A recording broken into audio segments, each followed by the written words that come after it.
Maka kalau kemudian saya ditanya, apakah orang Indonesia juga harus ikut-ikutan pakai jubah seperti orang Arab? Tentunya jawabannya tidak.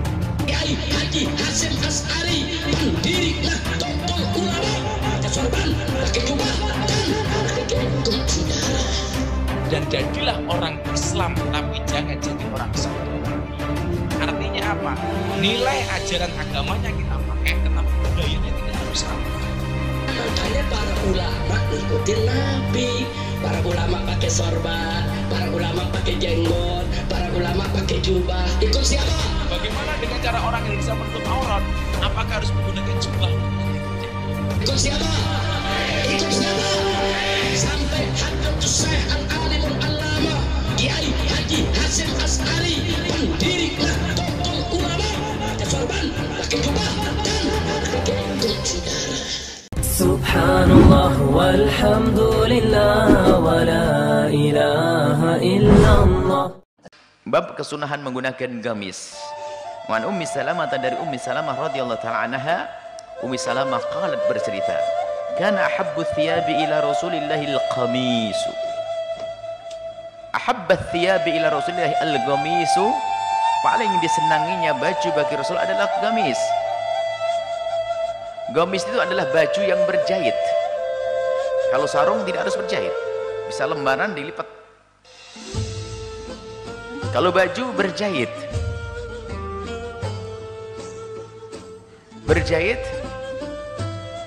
yang nggak kebuka, kalau kebuka namanya jubah.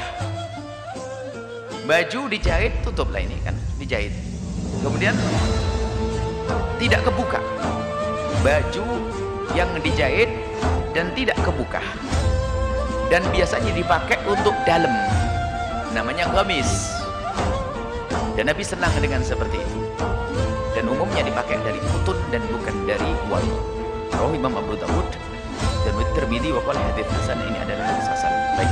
Atau dinukil, kita dengar bahasa Nabi pernah menggunakan, ini beda lagi. Misalnya pakai imamah, sebagian mengatakan hanya sekedar mubah, sebagian mengatakan sunnah.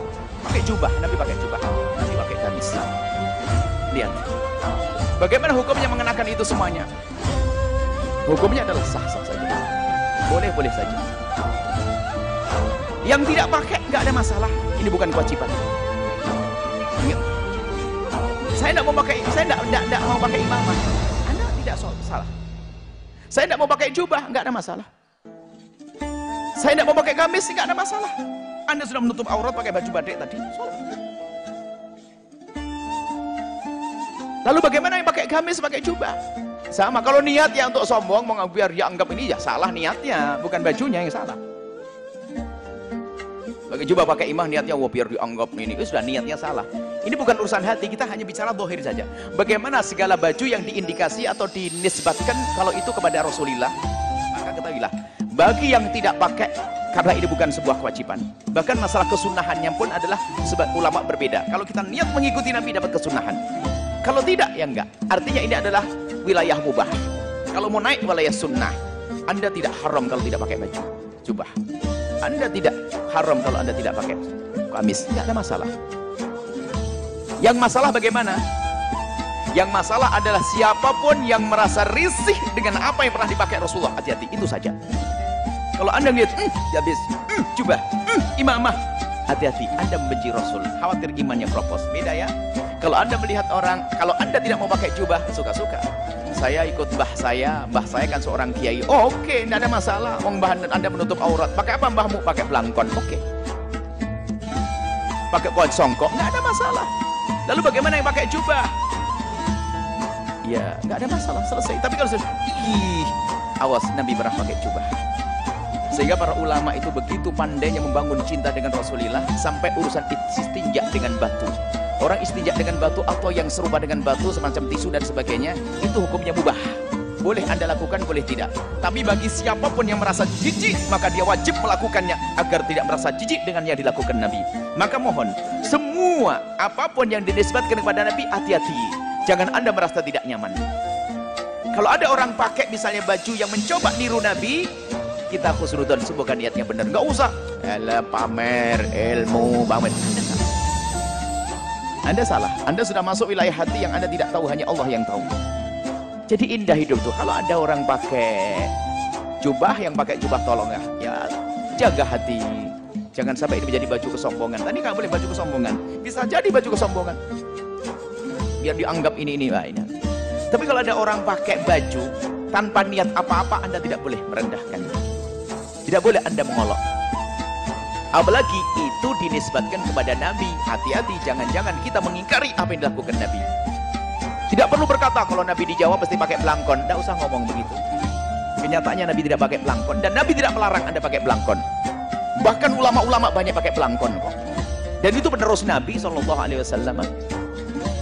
Jadi boleh baju adat, boleh dipakai, boleh, nggak dilarang.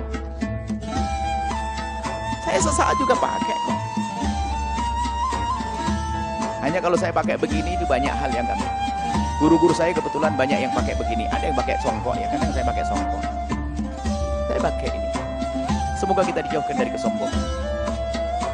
La yadkhulul jannata man kana fi qalbihi mithqalu dzarratin minal kibri. Enggak akan masuk surga orang yang di hatinya ada sedikit sombong sebiji darah sebiji sawi. Lalu ada seorang laki ar-rajul yas'al, ada seorang bertanya, "Ya Rasulullah, inna rajulan yuhibbu ayyakuna thawbuhu hasanan wa na'lahu hasanatan." Ya Rasulullah, bagaimana jika ada orang itu pengen bajunya bagus, sandalnya juga bagus, bagaimana dengan orang ini pengen beli baju yang bagus, pakai baju yang bagus? Nabi tidak mengatakan haram, tidak. Nabi malah menyanjung, innallaha jamilun yuhibbul jamal. Allah maha bagus, senang kalau bagus. Umat Islam jangan lecek. Boleh yang rapi, bersih. Itu disesuaikan, tidak harus pakai jubah, enggak, pantas dong. Biarpun bajunya baju lama ya agak rapi deh, setrika, kalau tidak punya setrika taruh bawah bantal, bawah kasur, biar apalagi mau hadir majelis ilmu, biar kelihatan rapi gitulah. Al-kibru, dan kibir yang sesungguhnya, kesombongannya sesungguhnya, kata Nabi apa? Batarul haq, di saat Anda menolak kebenaran. Wa ghamtun nasi, suka merendahkan orang lain, merendahkan orang pakai langkon, merendahkan orang pakai batik. Biarpun Anda jubahan, Anda rendah, Anda orang sombong. Sama Anda merendahkan orang pakai jubah, lebih lagi. Oh, Ustaz pakai belangkon, Ustaz pakai kopiah hitam. Loh, Anda merendahkan orang tuh busuk hati Anda. Apalagi sama yang pakai belangkon merendahkan wong Jawa pakai. Nah, ini Anda kenapa harus merendahkan? Anda ini kenapa masuk wilayah merendahkan? Nabi mengatakan kok itulah sombong. Biarpun kelihatannya model bungkuk begini, ternyata sombong. Orang tidak ada yang tawaduk kayak saya. Anda sombong, perilakunya tok kelihatannya munduk-munduk, tapi sombong. Baik, mari kita jauhkan dari sombong. Selesai ya masalah baju ya.